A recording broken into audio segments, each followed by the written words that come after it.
डेरा गाजी खान की दूसरी बड़ी कॉलोनी शहजाद कॉलोनी अरसा 15 साल से झूठे ड्रामेबाज सियासतदानों के झूठे वादों की वजह से सरदर्द बन गई। हल्का urban union council number 13 Shahzad colony, जहां पर न वाटर सप्लाई का पानी साफ न सीवरेज ठीक है। 3 साल पहले इन्हीं सीवरेज के पानी से भरे प्लाटों में एक बच्चा डूबकर जाम बाग हो गया था। नून लीग के 10 साल दौर में कई एमपीए और सरदार वादे करके गए जो आज तक वफा ना हुए।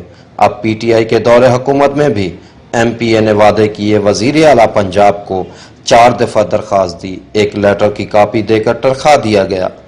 सीवरेज का पानी घरों के अंदर दाखिल, कई अफराद घरों को ताले लगाकर छोड़ गए। ये मकान घर सीवरेज के पानी की वजह से किसी भी वक्त गिर सकते हैं। स्कूल के बच्चे और कॉलोनी के खेलते बच्चे इन भरे प्लाटों में सीवरेज के पानी में डूबकर जाम बाग हो सकते हैं।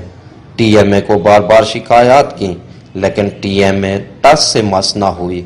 शहजाद कॉलोनी के लोगों ने आला हुकाम से मुतालबा किया है कि सीवरेज नहीं डाली जाए और इसी तरह वाटर सप्लाई की लाइन जिसमें सीवरेज मिला पानी आ रहा है वो भी तब्दील की जाए। कैमरा टीम के साथ इरफान खान बुजदार, आवर न्यूज़, डेरा गाजी खान।